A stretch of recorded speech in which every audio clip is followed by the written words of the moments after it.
Pour révéler le meilleur de nous-mêmes et sortir de notre zone de confort pour atteindre nos objectifs, il faut d'abord donner à notre corps et notre esprit les bons outils. Et c'est la mission de la marque Skin Good Garden que j'ai eu le plaisir de découvrir il y a quelques semaines. Meilleur sommeil, cheveux plus volumineux, teint frais et éclatant. Chaque produit répond à un réel besoin. Parce que pour ma part, les périodes d'angoisse passagère entre les aléas de l'expat et mes missions freelance ont un réel impact sur ma peau, je combine depuis quelques jours une gélule de Pure Skin Seeds pour une peau nette et une gélule Glow Skin Seeds pour un teint éclatant.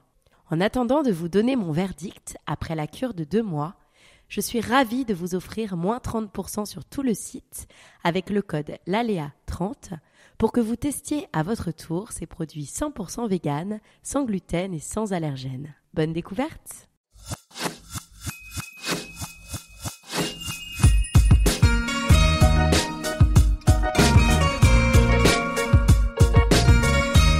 Bonjour, je suis Laura Pouliken, créatrice de contenu écrit et audio freelance et je vous souhaite la bienvenue sur le podcast LALEA.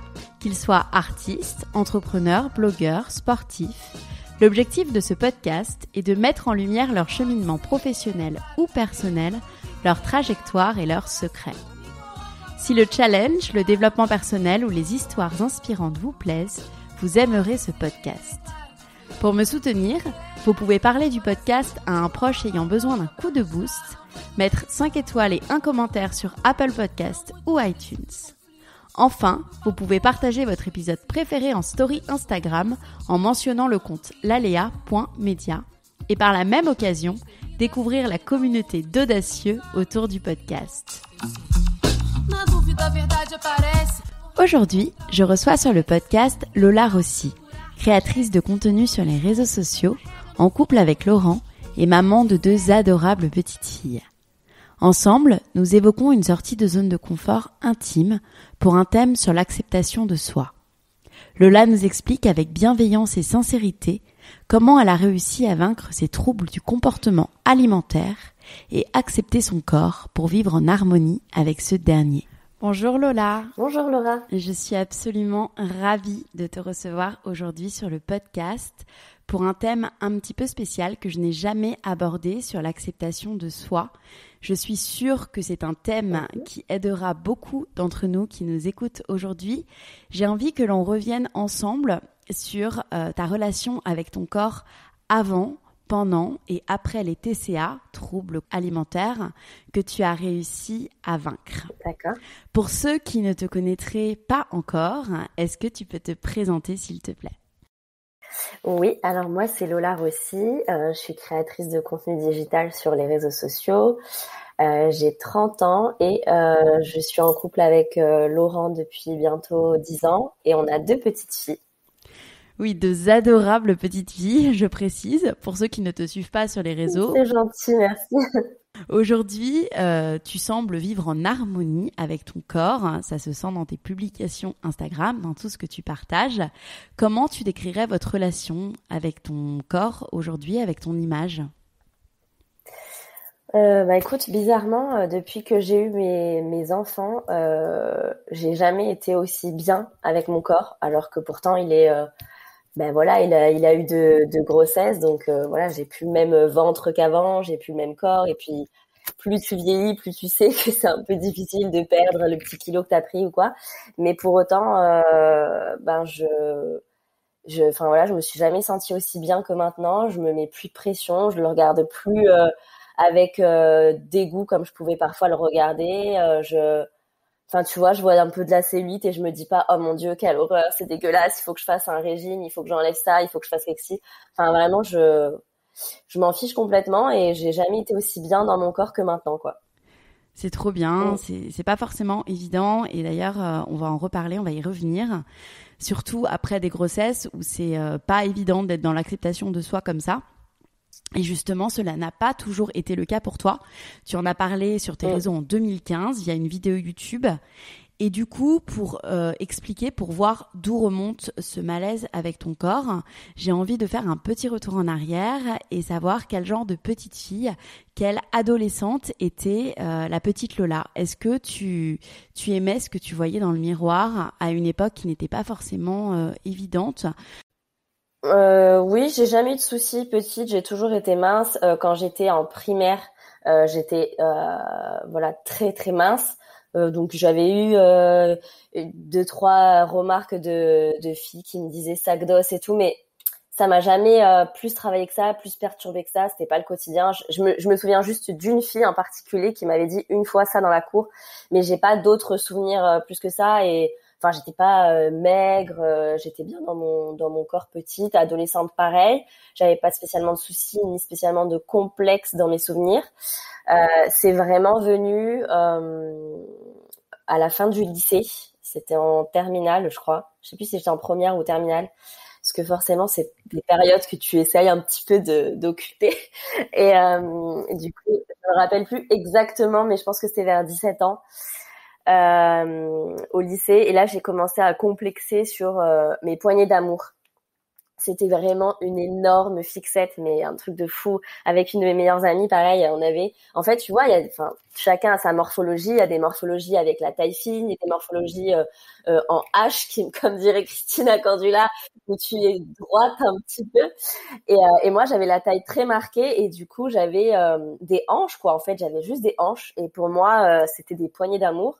J'avais une copine qui avait la même morphologie que moi et qui avait un petit peu plus de kilos que moi et donc du coup c'était plus stocké sur ses poignées d'amour aussi. Et vraiment je me souviens qu'on s'est fait une fixette sur nos poignées d'amour et enfin j'en pleurais quoi. Pour le coup, quand je m'habillais le matin, quand je les voyais, quand je me regardais, j'en pleurais, j'étais mal, ça me rendait malade. Et du coup, bah, c'est à partir de là qu'ont commencé mes troubles du comportement alimentaire pour essayer en fait de maigrir à tout prix de ces poignées d'amour, alors que vraiment, j'étais vraiment mince. Quand je revois des photos à 17, 18 ans, j'étais vraiment mince, quoi. Je faisais un petit 36, j'avais des poignées d'amour qui n'étaient pas en fait vraiment des poignées d'amour, c'était des hanches, quoi. Des hanches avec une taille fine marquée, donc... Et j'ai vraiment, j'ai complexé vraiment par rapport à ça vers l'âge de 17 ans. Et je suis tombée là-dedans pour essayer à tout prix d'enlever ces poignées d'amour, quoi. Oui, complètement. Et puis je me souviens aussi, parce qu'on a le même âge, c'était aussi l'époque à des magazines en fait féminins où il y avait pas du tout les mouvements body positive. Et on était dans les dictats de ma sœur, de ma sœur perdait 20 kilos avant l'été. Alors moi, j'ai jamais ressenti ça par rapport aux magazines ou à Instagram pour le coup. Enfin, à l'époque, il n'y avait pas Instagram, mais par rapport aux magazines, c'est pas les magazines qui m'ont complexé, c'est vraiment les nanas que je pouvais avoir autour de moi. Tu sais, moi, je suis en Corse, à Ajaccio, et bah, on va beaucoup à la plage, etc. Je sais pas du tout si c'est un rapport, mais je sais que ici, les filles sont particulièrement fines et bien foutues, tu vois. Et du coup, quand tu vas à la plage, que t'as 17 ans et que tu vois des nanas archi bien foutues et tout, et moi, j'étais là, j'ai complexé sur mes poignées d'amour, ma meilleure amie, pareil, et on était là, mon Dieu, mais pourquoi nous, on a ça, etc. Et c'est vraiment plus notre vie quotidienne qui nous a foutu des complexes, entre guillemets, que les magazines ou quoi. C'est vraiment, moi, ça ne vient pas du tout des magazines ou des réseaux sociaux, ouais, non. Eh non, moi qui vis à Dubaï, je le vois, les nanas sont toutes hyper lookées, hyper bien foutues et ça me crée des complexes alors que j'en avais plus. Toi, quand ce trouble a commencé, comment ça s'est manifesté au départ ? Alors du coup, en fait, moi, j'ai toujours été assez gourmande. J'ai toujours, chez ma maman, tu vois, au goûter et tout ça, on avait toujours des gâteaux, des trucs au chocolat, des Kinder, des trucs comme ça, tu vois. Donc, du coup, j'aimais beaucoup manger, en fait, que ce soit au repas, au goûter, grignoter, etc. Je mangeais beaucoup de trucs et j'aimais beaucoup de trucs sucrés. Et en fait, donc j'ai essayé la privation, donc de m'empêcher de manger ces trucs-là, mais c'était beaucoup trop frustrant parce que du coup, j'en avais trop envie, du coup, je pensais plus qu'à ça, etc. Donc en fait, j'ai fini par partir en mode, je me frustre pas, je mange ce que je veux, mais en fait, après, à chaque fois que j'avais mangé, j'allais aux toilettes pour me faire vomir et recracher tout ce que j'avais mangé, quoi. Et tu dis dans cette fameuse vidéo YouTube publiée en 2015, j'étais capable d'ouvrir les placards, de prendre tout ce qu'il y avait et j'ingurgitais jusqu'à ne plus pouvoir bouger, je me traînais. Je me suis personnellement reconnue dans ce que tu décris à une époque de ma vie. Toi, à quel rythme, en fait, tu avais ces troubles ?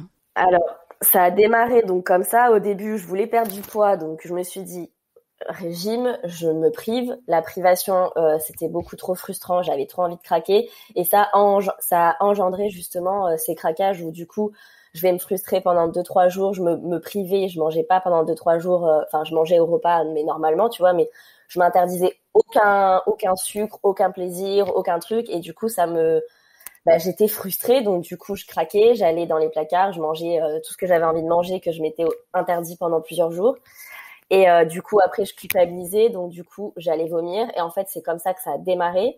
Et après petit à petit, je me disais c'est trop cool en fait, c'est génial, tu peux manger tout ce que tu veux tout le temps, puis après hop tu vas vomir, et du coup ça a commencé petit à petit, 1 fois par jour, 2 fois par jour, 3 fois par jour, et ça a pu aller à 5, 6, 7 fois par jour quoi. À la fin de la journée, des fois j'étais éclatée, j'avais la gorge en feu, les doigts, les mains abîmées parce que tu t'enfonces les doigts dans la gorge, quoi. Donc, t'as l'acide, les doigts. Enfin, il y a des jours où c'était vraiment énormément, et ça a pu aller parfois, ouais, assez loin. Parfois, des fois, j'essayais de me reprendre en main, me disais, allez, tu t'arrêtes. J'avais qu'une seule crise, je tenais une seule crise. Parfois, je tenais 1 jour ou 2 sans en faire aucune. Donc, j'étais contente. Et puis après, hop, ça, pareil, ça repartait. J'étais vraiment dans une relation vraiment conflictuelle avec moi-même, avec mon corps, et j'arrivais pas à me sortir de ça, quoi. Et qu'est-ce que tu faisais à ce moment-là? Est-ce que tu avais une vie sociale riche? Est-ce que tu étais épanouie? Et si oui, comment tu gérais en fait? C'était à quel moment de ta vie que ça s'est passé? Rappelle-nous. Alors ça, c'était vraiment, je pense que c'était terminal. J'ai commencé, j'étais encore au lycée.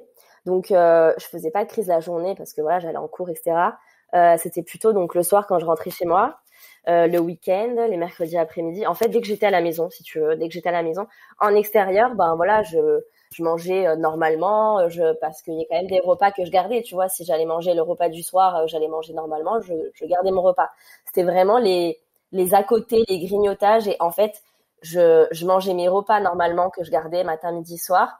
Et après, tout le reste de la journée, j'allais m'empiffrer si j'en avais envie, et après, j'allais vomir. Et donc, du coup, quand j'étais en extérieur, quand j'allais manger au resto avec mes amis entre midi et 2, au lycée, à la cantine, tout ça, il n'y avait pas de souci, je gardais mes repas. C'était vraiment quand je rentrais à la maison, le soir, le week-end, les mercredis après-midi. Et après, plus tard, en fait, ça a pris de plus en plus d'ampleur. Donc, ça, c'était terminal. Après la terminale, j'ai commencé à travailler. Et puis, c'était fini le lycée. Donc, j'avais une vie d'adulte, on va dire. Et je me rappelle jusqu'au moment... J'ai continué mes troubles du comportement alimentaire. Je pense qu'ils ont été le pire quand je suis partie à Paris avec Laurent. Au début, j'étais à Paris, donc j'avais pas de... T'étais déjà avec lui? Ouais. Alors, quand ça a commencé, j'étais pas avec lui. Quand ça a commencé, j'étais pas encore avec lui, j'avais 17-18 ans, j'étais avec mon ex de l'époque, qui n'a jamais rien capté. Personne n'a jamais rien capté, en fait, concrètement.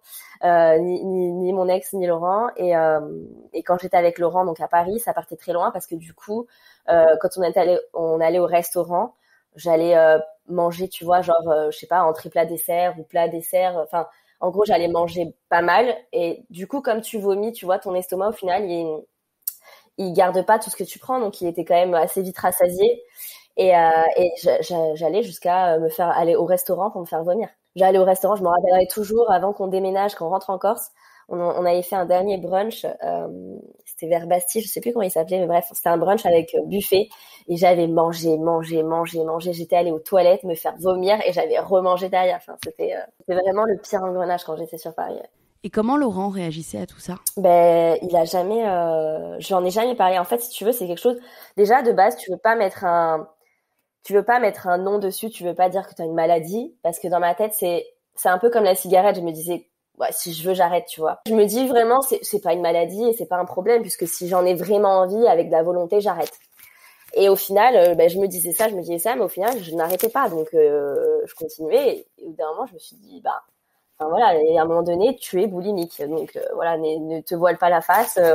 T'arrives pas à arrêter, tu es boulimique. Donc, j'ai mis un mot là-dessus, entre guillemets, j'ai accepté le truc. Mais pour autant, t'as pas envie d'en parler parce que t'es pas du tout quelque chose dont t'es fier. Donc, tant que personne n'avait remarqué, je n'en ai jamais moi-même, enfin, j'ai jamais eu envie de parler de ça à quelqu'un. J'ai jamais voulu aller voir ma mère ou mon mec pour lui dire, écoute, voilà, je suis boulimique, j'ai besoin d'aide, ou même sans dire j'ai besoin d'aide, mais je suis boulimique. J'ai jamais prononcé ces termes-là à mon mec, ma famille ou mes amis. C'est très dur en fait cette maladie, enfin cette pathologie, je sais pas trop comment l'appeler. Moi, ça m'arrivait tous les jours, mais pour moi, j'étais persuadée que j'étais pas malade parce que si j'avais envie et si je le décidais, je pouvais arrêter. Donc, à partir du moment où je me disais c'est qu'une question de volonté, tu peux arrêter, c'est pas une maladie, c'est quelque chose que tu fais, mais tu es capable de t'arrêter. Et au final, si finalement j'ai été capable après, mais c'est vrai que sur le moment, j'ai quand même vécu ça pendant plusieurs années et des fois, ça partait vraiment très très loin, quoi. Quand j'étais à Paris, justement, quand j'étais dans l'appart, des fois, tu vois, j'allais manger, à n'importe quelle heure de la journée, hein, je me faisais à manger. Après, je me disais tiens, j'ai envie de chips, j'ai envie de camembert, j'ai envie d'un Big Mac. Je descendais en bas de la rue, hop, j'allais me faire un McDo, j'allais au Spar à côté, à la boulangerie, acheter une baguette de pain, un camembert, un truc, et je m'empiffrais. À la fin, je pouvais même plus bouger. J'étais au bout de ma vie sur mon canapé, mais j'allais quand même me lever pour aller vomir. Et une fois que j'avais tout vomi, j'étais capable de remanger pour aller me refaire vomir une demi-heure plus tard, quoi. Ouais, c'est assez fou. Et en plus, tu dis que ça a duré plusieurs années. Et à un moment, tu dis, jusqu'à ce que personne ne le découvre, je ne l'ai pas dit. C'est-à-dire qu'à un moment, quelqu'un l'a découvert. À un moment donné, c'est mon beau-père qui l'a découvert. Mon beau-père qui est assez qui manque un peu de tact, on va dire, un peu brut de décoffrage. Et en fait, un jour, il a vu que j'étais allée vomir, je sais pas, il a dû passer aux toilettes à côté de moi, sentait le vomi, ou je sais pas du tout, parce que c'est vrai que tout ça aussi, c'est toute une stratégie que tu dois mettre en place quand t'es boulimique et que tu vas te faire vomir, parce qu'il faut cacher, camoufler ces odeurs, bien te laver les mains, bien te laver les dents, pour qu'il n'y ait plus aucune trace de cette crise pour que personne ne le remarque. Et en fait, un jour, mon beau-père a vu ça, et en fait, au lieu de se dire pourquoi tu fais ça, qu'est-ce qui t'arrive, ou d'en parler à ma mère discrètement pour essayer de régler le problème et tout, il est remonté en mode ta fille elle s'est fait gerber, qu'est-ce qu'elle nous fait et tout machin. Et donc là, je me suis devenue je me suis devenue violette, rouge, et je me suis dit mon Dieu, qu'est-ce qu'il dit et tout. Et ma mère qui a dit ah bon, mais non, qu'est-ce que tu dis, n'importe quoi. Un truc vraiment genre je sais pas, peut-être qu'elle avait trop mangé, ou alors voilà, tu vois. Et on n'a jamais abordé le sujet plus que ça. Et même après, tu vois, même après quand j'ai fait justement cette vidéo et que j'en ai parlé un peu sur les réseaux sociaux, etc., jamais ma mère m'a dit tu veux qu'on parle de cette période. Mon mec m'a dit, enfin, jamais personne ne m'a reparlé de cette période. Et toi, tu n'as jamais ressenti le besoin de le dire à une copine ou à quelqu'un de ta famille? Non, parce que pour moi, c'était un peu, j'avais honte quand même, tu vois. Enfin, c'était pas un truc dont t'es fière et dont t'as envie de parler. Et j'ai jamais ressenti le besoin, parce qu'en plus de ça, enfin voilà, à côté de ça, j'étais heureuse dans ma vie et tout. Enfin, c'était assez paradoxal parce que je me sentais pas malheureuse et tout, et je me sentais pas. Je faisais pas ça parce que j'étais mal dans ma vie ou mal dans ma tête ou quoi. C'était juste physiquement, je voulais absolument perdre du poids, perdre mes poignées d'amour. Je faisais toujours cette fixette sur mon complexe et tout. Et mais sinon, à côté de ça, j'étais bien, et du coup, je ressentais pas le besoin d'en parler. C'était un peu mon truc dans lequel je m'enfermais dans ma bulle, mais c'était mon petit secret à moi. J'avais pas besoin d'en parler à qui que ce soit, quoi. Et du coup, est-ce que tu te sentais plus belle, plus mince? Non, pas du tout.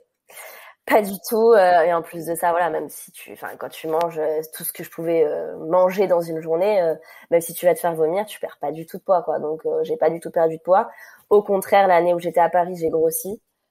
Et c'est justement après cette année à Paris, quand on est rentré à Ajaccio, où là, je me suis dit, c'est plus possible, là, reprends-toi en main, quoi. Et justement, on va parler de la manière dont tu les as vaincus. Déjà, pour situer, ça a duré combien de temps en tout? Donc dans mes souvenirs, ça a commencé vers 17 ans, et je suis rentrée de Paris en 2013, 2014, 2013, fin 2013. Donc j'avais 23 ans, donc ça a duré 4-5 ans, quoi. Avec des phases plus ou moins intenses. J'ai eu dans ces 4-5 ans des moments où voilà, c'était juste comme ça le week-end, quand j'étais justement au lycée et tout. Ou quand j'étais avec mon copain, justement, que je faisais pas ça. En fait, je faisais vraiment ça quand j'étais toute seule. Donc du coup, tous les moments où il y a tout le temps du monde chez toi, ou tout le monde du monde autour de toi, etc., ça m'arrivait rarement. Donc voilà, il y a eu des phases plus ou moins intenses, mais ça a duré en tout à peu près 5 ans. Ouais. 5 ans, c'est très long. Est-ce que tu as constaté des dégâts sur ton corps? Alors heureusement, non, j'ai eu de la chance pour ça, j'ai pas eu de soucis. J'avais juste ça se voyait, en fait, c'est ça que je me disais là. Des fois je me disais je vais me faire griller, c'était mes mains, parce que les doigts, tu vois, qui tu mets dans ta gorge, qui frottent sur tes dents et qui sont irrités par l'acide, etc., j'avais les mains, j'avais la main droite qui était assez abîmée tout le temps, donc j'étais tout le temps en train de m'hydrater tout ça. Mais non, sinon j'ai eu de la chance de pas avoir spécialement de dégâts, pas eu de problème aux dents, pas de problème aux cheveux, pas de problème d'ordre hormonal après pour les enfants, tout ça. Enfin, j'ai pas eu de soucis du tout, non. Ouais, justement, j'y pensais parce que l'anorexie, justement, ça fait des dégâts aussi au niveau de la fertilité. Et donc, tu es revenu en Corse à ce moment-là, tu as décidé de les vaincre. Est-ce que tu dirais que c'était plutôt un déclic ou un cheminement qui a duré plusieurs semaines ou plusieurs mois? Non, ça a été quand même un déclic où je me suis dit, justement, je suis rentrée. J'ai vu que malgré toutes ces crises et malgré le fait que j'aille vomir derrière, j'avais quand même grossi. J'avais pris beaucoup de poids. Je me plaisais encore moins qu'avant. Là, je me suis dit, mais en fait, là, je me trouve encore plus dégueu que quand j'ai commencé à faire ça parce que j'avais un petit complexe de poignée d'amour, quoi. Donc là, je me supportais pas du tout mon regard dans le miroir. Et je me suis dit, là, stop, il faut se reprendre en main, il faut reprendre du sport, une bonne hygiène de vie, manger équilibré, arrêter ces crises, etc. Et j'avais bien compris que ces crises étaient parties du fait que j'avais voulu me priver de mes plaisirs, de mes goûters, de mes petites touches sucrées, de mon plaisir, en fait. Et je me suis dit, là, il faut arrêter ça. Et par contre, il faut pas que tu repars dans un truc de privation pour maigrir. Il faut que ça prenne plus de temps pour maigrir. Ce sera pas grave, mais il faut que tu remanges normalement et sans te priver, quoi. Et qu'est-ce que tu as mis en place du coup, car c'est très dur de faire ça par soi-même? Est-ce que tu as vu un coach par exemple? Non, j'ai fait ça toute seule et en fait ça correspond un petit peu à mon arrivée sur Instagram, puisque tu sais à l'époque mon compte c'était Eat Clean Fit. C'était, j'avais en fait ouvert ce compte au début de ma reprise en main en fait pour justement reperdre du poids tout ça et arrêter mes TCA. Donc j'avais ouvert ce compte et en fait je partageais dessus un petit peu comme un journal de bord. J'allais partager quand je faisais mes entraînements sportifs, mes assiettes de ce que je mangeais, quand j'étais contente de m'être fait un bon repas équilibré, etc. Je prenais en photo. Et en fait, et à côté de ça, j'avais, comme j'expliquais dans ma vidéo, je m'étais acheté un carnet. Je suis je suis fan de papeterie depuis ma plus tendre enfance. Je me rappelle, même en primaire et tout, au collège avec mes amis, on s'achetait des cahiers, on écrivait tout plein de trucs. J'avais tout le temps, tu sais, on s'achetait tous les week-ends. Ma mère me donnait de l'argent de poche et je m'achetais un feutre. À l'époque, c'était feutre un peu pailleté là, tu sais, pour écrire. Bref. Et donc, je m'achetais ça et j'avais une collection de papeterie dingue. Et depuis toujours, j'ai toujours adoré les beaux cahiers, adoré écrire. Bref. Et donc, quand je me suis dit que j'allais me reprendre en main, je me suis acheté un beau cahier, un beau stylo et tout. Et je me suis dit, vas-y, tu démarres ton journal de bord, en gros. Et je veux que tous les soirs, quand je regarde ma journée et tout ce que j'ai mangé et tout ce que j'ai fait, je sois fière de moi, tu vois. Et en fait, ce truc-là, ça a aussi venu de quand j'étais quand j'étais petite, j'ai fait pipi au lit très tard. Parce que j'avais des problèmes de reins, d'infection urinaire, etc. Je suis allée à l'hôpital, j'ai eu des contrôles à l'hôpital petite tous les mois pendant longtemps.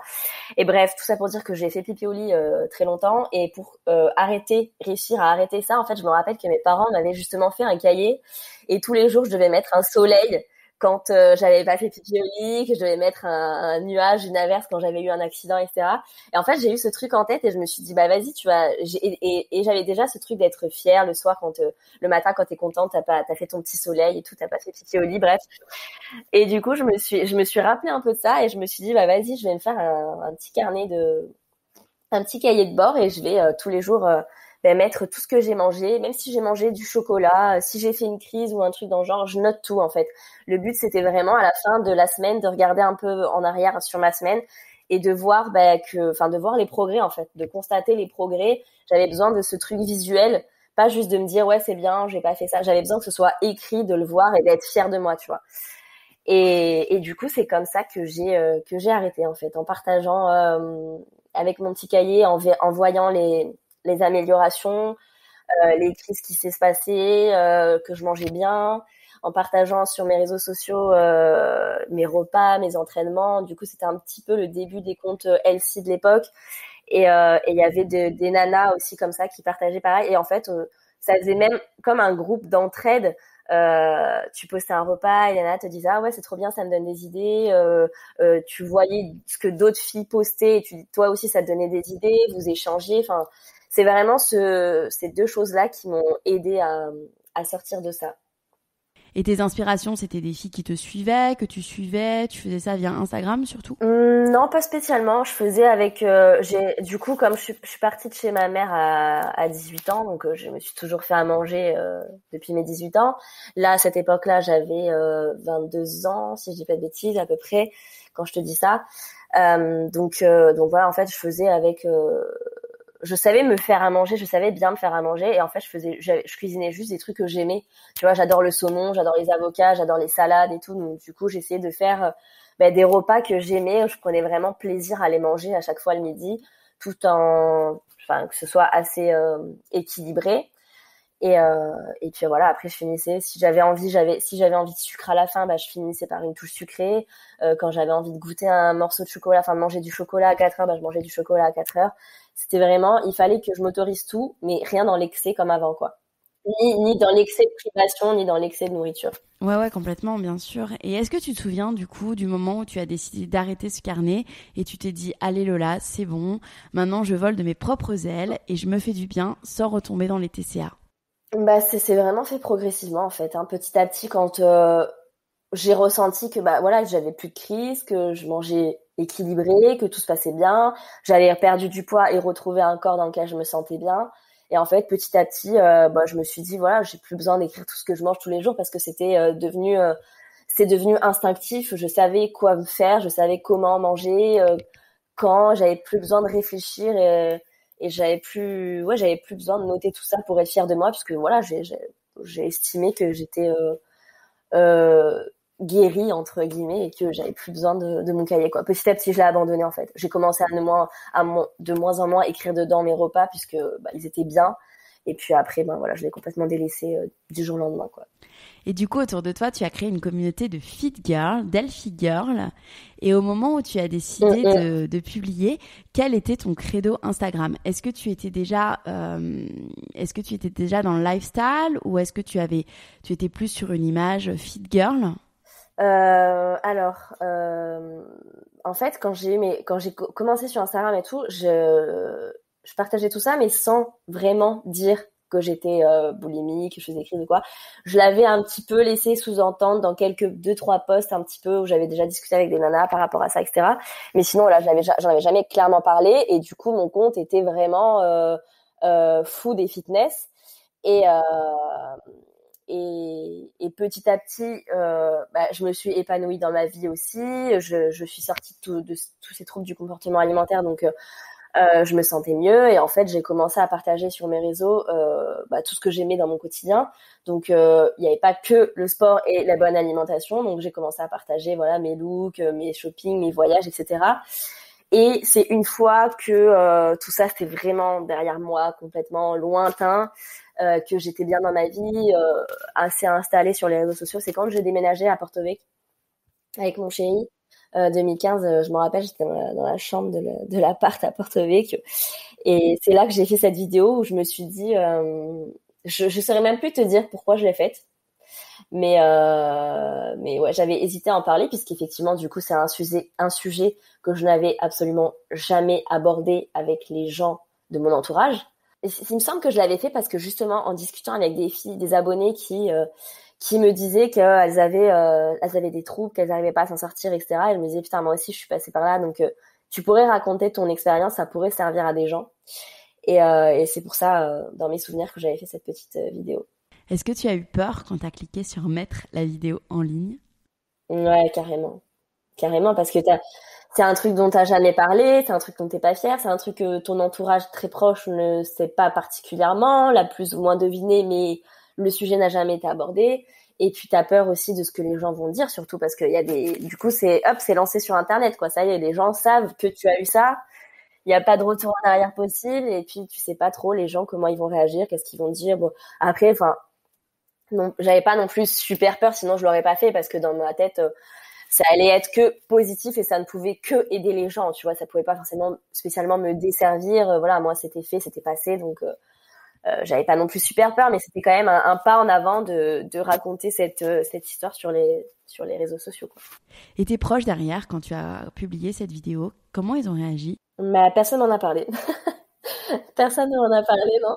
C'est toujours resté, ouais, je sais pas, je sais même pas pourquoi. Enfin, je sais pas, des fois, faudrait que je me dis peut-être, faudrait que je leur demande pourquoi ils sont jamais, peut-être que pour eux, c'est justement peut-être que dans l'imaginaire des gens qui n'ont jamais vécu ça, c'est pas une maladie et c'est un petit caprice d'ado ou je sais pas, je sais pas du tout, mais c'est vrai que on m'en a toujours à l'heure actuelle jamais parlé, quoi.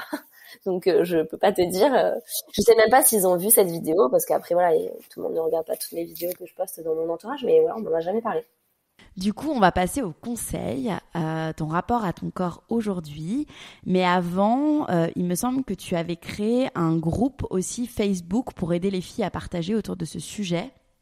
Mais en fait, justement, je me suis dit, moi, j'en ai jamais parlé autour de moi, mais j'en avais parlé avec certaines filles sur Instagram. Et du coup, je me suis dit, en fait, la meilleure façon de pouvoir communiquer là-dessus, c'est d'en parler finalement avec des gens que tu connais pas, avec des gens qui ne jugeront jamais, qui font pas partie de ton quotidien.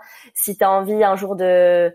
Enfin, tu vois, elle pouvait totalement décider du jour au lendemain de plus écrire, de disparaître. Et voilà, on n'aurait jamais... elle pouvait pas, enfin tu vois, on n'était pas, on s'imposait pas dans leur vie, etc. Donc elles pouvaient totalement disparaître du jour au lendemain si elles avaient plus envie de communiquer sur leurs troubles du comportement alimentaire, etc. Et du coup, je me suis dit, voilà, le meilleur truc possible, c'est d'en parler avec des inconnus. Et suite à la vidéo, je me suis dit, je vais créer un compte Facebook parce que j'ai eu tellement, mais tellement, tellement, tellement de messages qui me disaient moi aussi je vis ça, je sais pas comment m'en sortir, et pour tout type de troubles, c'était autant de la boulimie, de l'anorexie, de l'hyperphagie, il y avait vraiment plein d'histoires différentes. C'est là d'ailleurs que j'ai appris plein de choses, genre pour moi voilà, il y avait anorexie, boulimie et je savais pas trop spécialement tout ce qu'il pouvait y avoir différent. Et du coup, j'ai créé ce groupe pour qu'elles puissent voilà échanger entre elles. Et je me rappelle dans le groupe, il y avait des filles, tu vois, quand elles étaient pas bien, mais souvent, j'avais remarqué que ces nanas, elles étaient pas bien dans leur vie, en fait. C'était pas spécialement que leur rapport au corps. Elles avaient un mal-être plus profond que juste le physique. Et c'est tout souvent, voilà, elles avaient un problème familial, un problème dans leur vie. Et là, elles écrivaient sur le groupe en disant, là, ça va pas, j'ai envie de craquer, etc. Et du coup, d'autres filles répondaient, bah écoute, on est là, si tu veux parler, machin. Enfin, c'était hyper sympa d'échanger comme ça. Ouais, c'est trop bien. Je crois que ce groupe, par contre, il n'existe plus aujourd'hui. Ouais, ouais, non, le groupe Facebook n'existe plus. En fait, il fallait que parce que comme justement, je voulais que les filles se sentent complètement libres et à l'aise pour parler. C'était un groupe qui était fermé, donc en fait, c'était sur invitation. Il fallait m'envoyer un mail, j'ajoutais au groupe pour que, en gros, personne de l'entourage que toutes les filles qui allaient écrire sur ce groupe, personne de leur entourage ne pouvait voir les commentaires parce que tu sais, sur Facebook, quand tu commentes la photo d'une copine, tu peux le voir dans les notifications. Donc là, c'était vraiment le truc qui était fermé et si tu n'étais pas rentré dans ce groupe, tu pouvais pas y avoir accès. Donc les nanas pouvaient écrire tout ce qui leur passait par la tête en totale confiance puisque ça restait vraiment entre nous. Et donc petit à petit, j'ai accepté beaucoup de filles sur ce groupe qui échangeaient, etc. J'avais quasiment plus de demandes, donc du coup je rentrais plus personne. Et les filles petit à petit ont, avec les années, les mois, les années, petit à petit ont arrêté d'écrire et ce groupe a disparu, quoi. Mais après, si quelqu'un a envie de le recréer, allez-y. Hein, je pense que ça a beaucoup aidé certaines filles. Aujourd'hui, tu reçois encore des messages par rapport à ce trouble ? J'en reçois quelques-uns, oui. J'en ai reparlé un petit peu en story l'année dernière ou il y a 2 ans, je sais plus. Il me semble que j'avais fait une petite story à la une pour reparler un peu du sujet et justement comment j'avais arrêté de faire des crises de boulimie. Mais ça m'arrive de recevoir des messages pour me demander, oui, comment t'as réussi à vaincre ça toute seule, quoi, parce que moi j'arrive pas, mais ça devient assez rare. Quel conseil donnerais-tu à quelqu'un qui veut en finir avec les TCA ?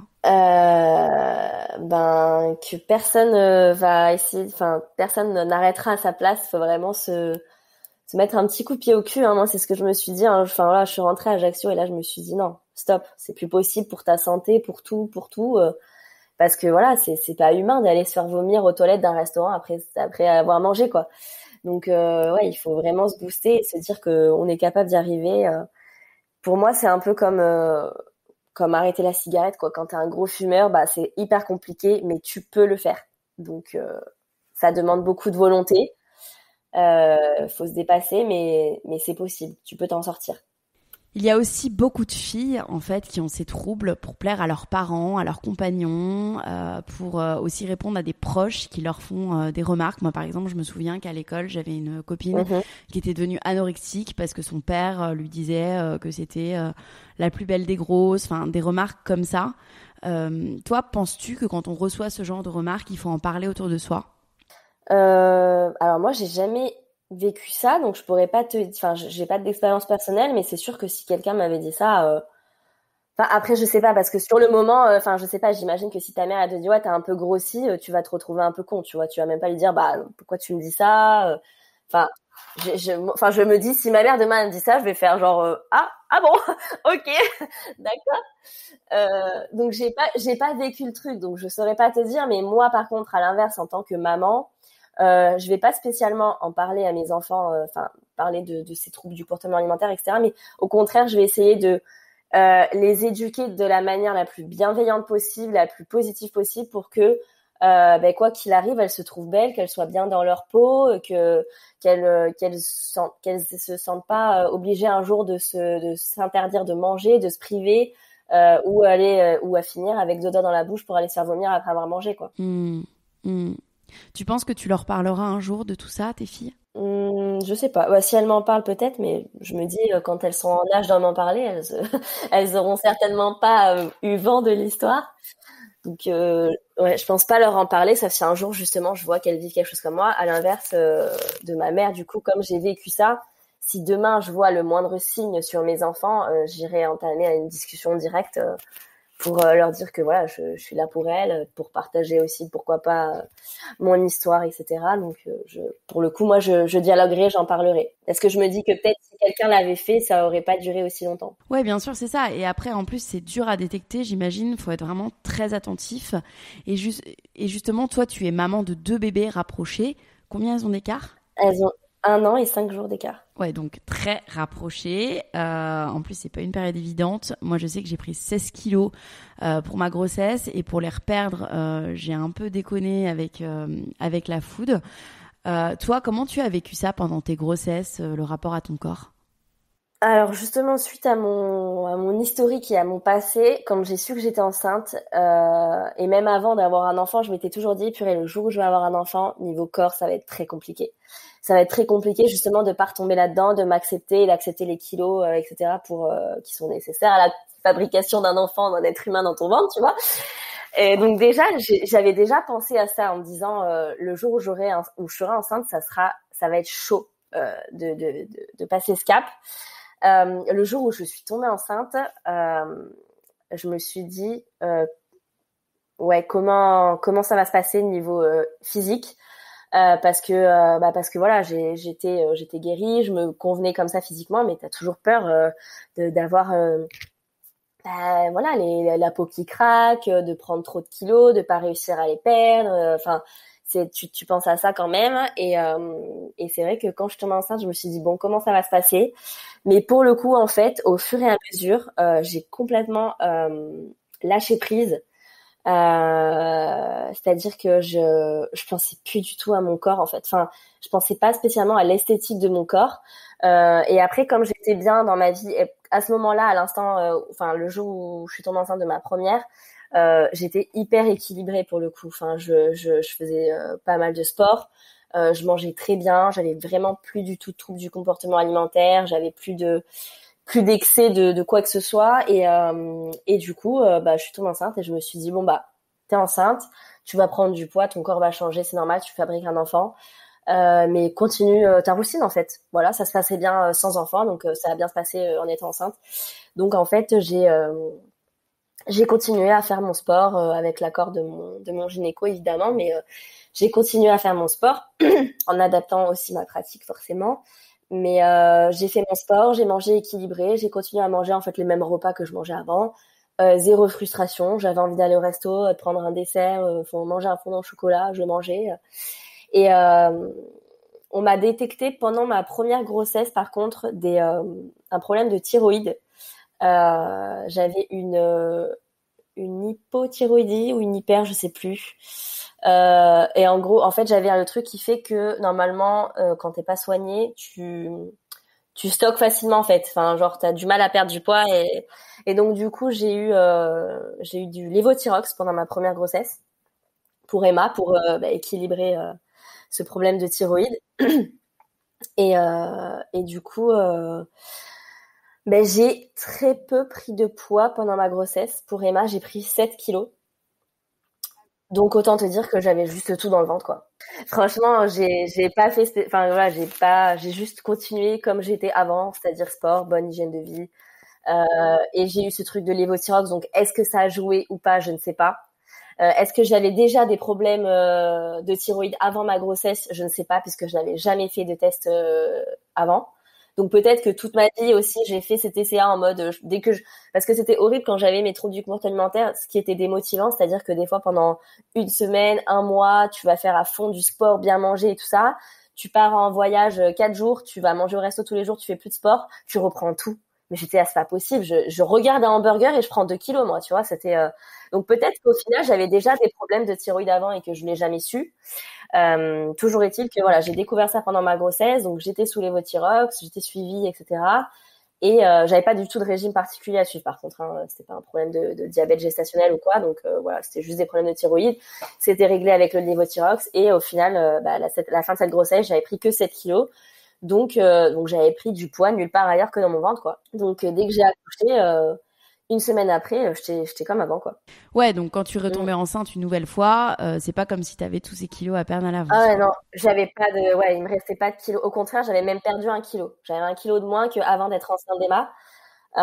Donc ouais, quand je suis retombée enceinte, j'ai même pas trop pensé à ça. J'ai quand même un peu pensé à la peau de mon ventre. Je me suis dit, oula, de grossesse rapprochée, est-ce que mon ventre va pas prendre trop cher quand même? Mais sinon, non, j'ai pas fait, je me suis pas dit, j'ai pas pensé au poids, en fait. J'ai pas pensé au poids ou à l'apparence, c'est juste la petite idée de ma peau du ventre. Et puis, j'ai appris ma deuxième grossesse, j'étais déjà à 3 mois, en fait. Donc, ma première fille, Emma, avait 6 mois, et là, je vais chez le gynéco et j'apprends que je suis enceinte de 3 mois, quoi. Donc, du coup, en 3 mois, tu vois, j'avais pas pris de poids non plus, j'avais rien vu, en fait, avant, donc. Et aujourd'hui, en tant que jeune maman, moi je le suis aussi, donc je sais que c'est parfois compliqué. On a des fringales quand bébé dort pas, on mange la nuit parce qu'on est juste fatigué et qu'on dort pas. Toi, comment tu as géré l'après en fait grossesse quand tes petits bouts étaient en âge de pas faire leur nuit, et comment tu gères aujourd'hui ton rythme alimentaire? Alors pour le coup, j'ai eu la grande chance de pas spécialement connaître les nuits où tu dors pas parce que j'ai eu 2 bébés vraiment hyper cool, hyper dormeurs et tout et paisibles, on va dire. Donc j'ai jamais eu la fatigue de la jeune maman. Tu vois, c'est un truc que la plupart des nanas connaissent, beaucoup de mes copines connaissent, de filles de mon entourage. Et moi, j'ai eu beaucoup de chance à ce niveau-là. J'ai jamais été spécialement fatiguée. Après, de base, je suis une très petite dormeuse aussi. Mais j'ai jamais été fatiguée de mes enfants parce qu'ils dormaient pas ou parce il fallait gérer la nuit, etc. Pas du tout. Donc du coup de ce côté-là, j'ai jamais eu une fringale de nuit ou une fringale le matin en me réveillant. Par contre, là quand j'ai faim, je mange en fait. Et en plus de ça, maintenant tu vois, il y a les goûters des enfants. Parfois j'achète des petits gâteaux et tout. Si j'ai envie d'en manger un avec elle, je mange avec elle. Je m'en fous complet quoi. Ouais. Qu'est-ce que tu penses du mouvement body positive? Je trouve ça cool que ça existe. Après, ouais, c'est pas forcément. Enfin, en fait, maintenant, j'ai tellement une relation hyper saine avec mon corps que je pense même plus à tout ça. Enfin, je me pose même pas de questions là-dessus. Tout est naturel et tout est fluide. Je fais du sport parce que j'ai envie de m'entretenir et puis c'est mon équilibre aussi mental. Enfin, ça me fait du bien physiquement, mentalement, tout ça. Au niveau de la nourriture, je mange équilibré la plupart du temps. Parfois, je mange hyper pourri, mais je m'en fous complet. Enfin, vraiment, j'ai plus du tout de problème avec mon corps, avec la nourriture, tout ça. Et du coup, c'est vrai que je m'intéresse plus trop forcément à ce qui se fait et tout parce que je suis hyper en harmonie avec moi-même, quoi. Ouais, c'est peut-être aussi que tu mentalises moins aujourd'hui, justement, depuis que t'as tes filles. Je sais pas, mais j'ai jamais autant aimé, enfin, je me suis jamais autant senti bien dans mon corps que maintenant, alors que il est beaucoup moins bien que avant d'avoir mes 2 enfants, tu vois, mais pour autant, là, tu vois, j'ai de la cellulite sur les fesses. Bon, j'ai fait le LPG parce que c'était cool, on m'a proposé tout ça. Je continue de faire du sport et tout. Mais je m'en fous, quoi. Je vais pas me dire... Enfin, jamais ça va m'arriver de me dire, bon, allez là, faudrait que j'arrête un peu le sucre et tout parce que là, j'ai pris un peu du gras et tout. Enfin, vraiment, je m'en fous, quoi. Si j'ai envie d'arrêter le sucre parce que j'ai envie de manger moins sucré, moins ci, moins ça, je vais le faire. Mais c'est pas juste pour être bien physiquement ou pour correspondre à un truc ou quoi. Vraiment, j'ai plus du tout de problème-là à ce niveau-là, quoi. On va finir par des petites questions maintenant. Voilà. Tes citations préférées? Carpe diem. Carpe diem, c'est tatoué sur mon poignet. Je le dis au jour le jour tout le temps.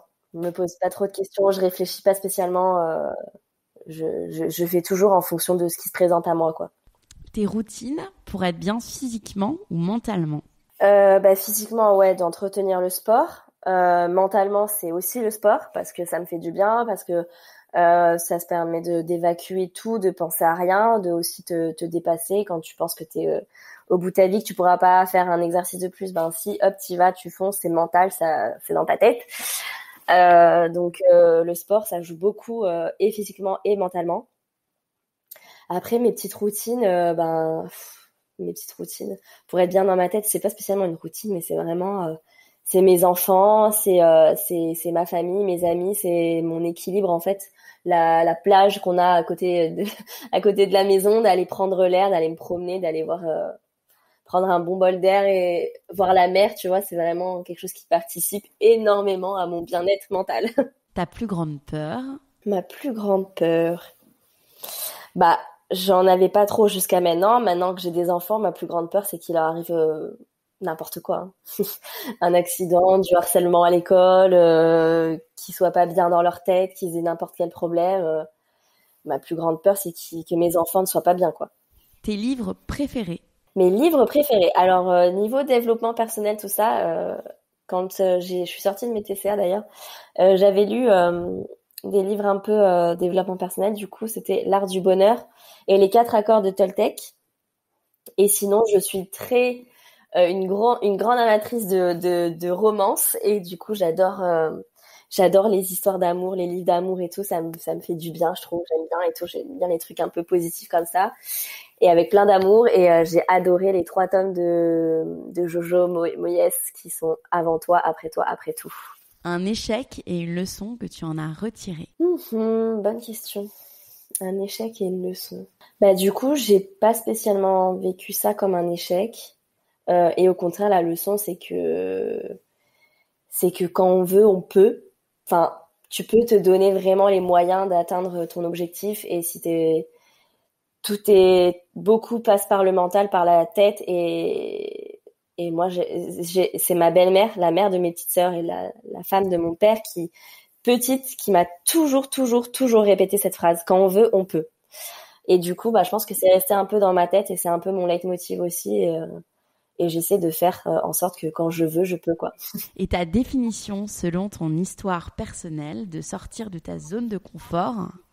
Là, par rapport à mes TCA, ma zone de confort, c'était un petit peu c'était un peu, même parfois c'était ma copine, tu vois, genre quand j'étais toute seule, notamment quand je pense à Paris, c'était un peu mon truc de réconfort et à un moment donné, il a fallu que j'abandonne ça, que je reprenne une bonne hygiène de vie et parce que sur le long terme, c'était pas possible comme ça, donc il a vraiment fallu que je me booste pour sortir de cette petite routine confortable, même si ça l'était pas du tout.